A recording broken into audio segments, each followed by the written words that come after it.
Wessex nodded in silent agreement.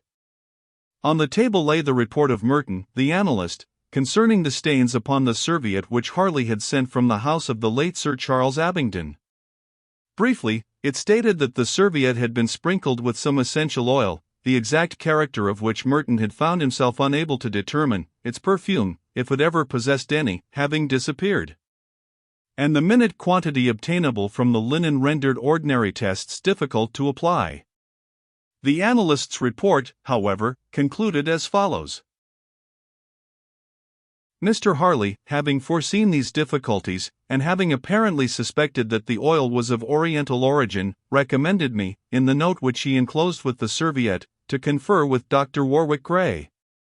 I send a copy of a highly interesting letter which I have received from Dr. Gray, whose knowledge of Eastern poison is unparalleled, and to whose opinion I attach immense importance. It was the contents of this appended letter which had inspired Innes's remarks.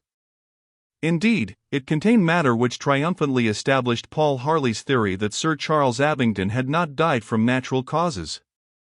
The letter was as follows. No. Harley Street, London, W.I. My dear Merton, I am indebted to you and to Mr. Harley for an opportunity of examining the serviette, which I return herewith. I agree that the oil does not respond to ordinary tests, nor is any smell perceptible.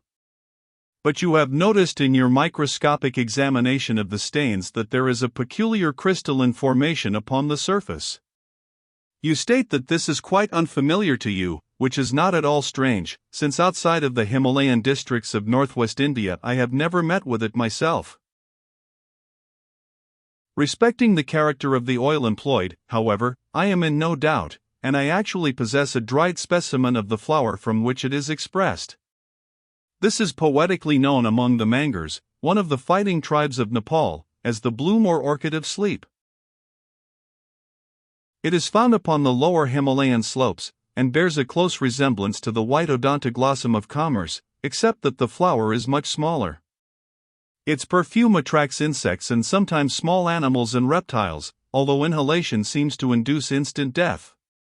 It may be detected in its natural state by the presence of hundreds of dead flies and insects upon the ground surrounding the plant. It is especially fatal to nocturnal insects, its perfume being stronger at night. Preparation of the oil is an art peculiar to members of an obscure sect established in that district, by whom it is said to be employed for the removal of enemies. An article is sprinkled with it, and whilst the perfume, which is reported to resemble that of cloves, remains perceptible, to inhale it results in immediate syncope, although by what physiological process I have never been enabled to determine. With the one exception which I have mentioned, during my stay in Nepal and the surrounding districts I failed to obtain a specimen of this orchid. I have twice seen the curious purple stain upon articles of clothing worn by natives who had died suddenly and mysteriously. The Mangars simply say, "He has offended someone." It is the flower of sleep. I immediately recognized the color of the stains upon the enclosed serviette, and also the curious crystalline formation on their surface. The identity of the someone to whom the Mangars refer, I never established.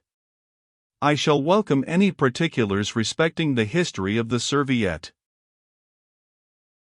Very truly yours, Warwick Gray.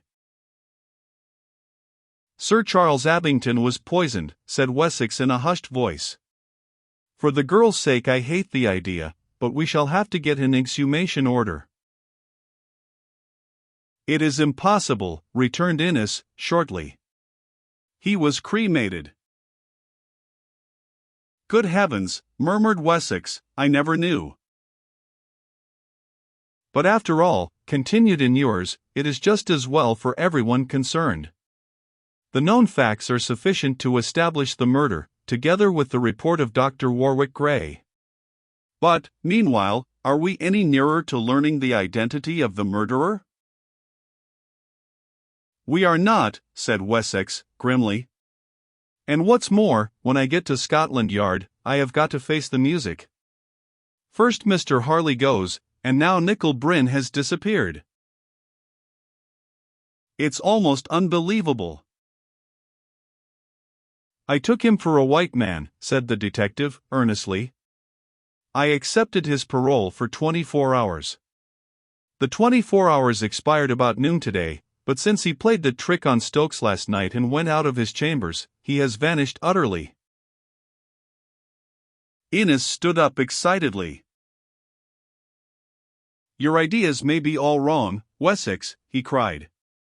Don't you see that he may have gone the same way as the chief? He was mightily anxious to get out, at any rate. And you have no idea where he went? Not the slightest. Following his performance of last night, of course I was compelled to install a man in the chambers, and this morning someone rang up from the house of Lord Wolverham. He is commanding officer of one of the Guards battalions, I believe. It appears that Mr. Nickel Bryn not only locked up a representative of the Criminal Investigation Department, but also stole a Rolls-Royce car from outside the Cavalry Club. What? Cried Innes. Stole a car? Stole Lord Wolverham's car and calmly drove away in it. We have failed to trace both car and man. The detective inspector sighed wearily. Well, I suppose I must get along to the yard. Stokes has got the laugh on me this time.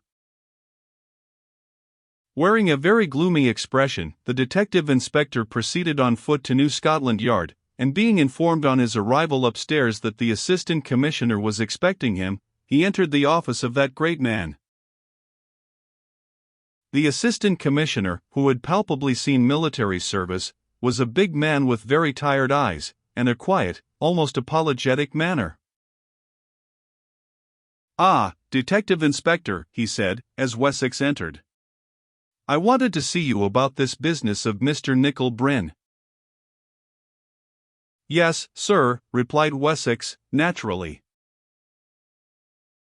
Now, the assistant commissioner turned wearily in his chair, and glanced up at his subordinate. Your accepting the parole of a suspect, under the circumstances, was officially improper, but I am not blaming you for a moment.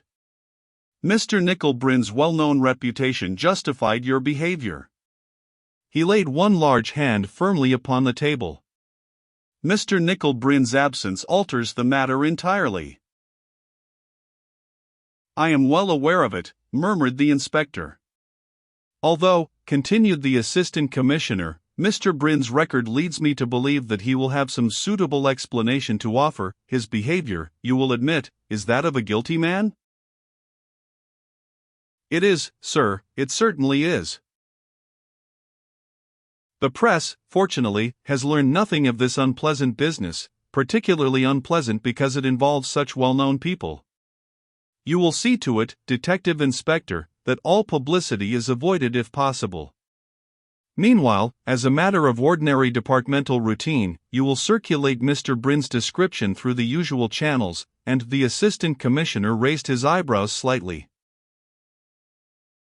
You mean that? Asked Wessex. Certainly. He must be arrested by the first officer who recognizes him. Very good, sir. I will move in the matter at once. Do so, please. The assistant commissioner sighed wearily, as one of his telephones set up a muted buzzing. That is all for the moment, I think. Good morning. Detective Inspector Wessex came out, quietly closing the door behind him. He felt that he had been let down very lightly. But nevertheless he was unpleasantly warm, and as he walked slowly along the corridor he whistled softly, and Arrest of Mr. Nickel Bryn, he muttered. What a headline, if they ever get it.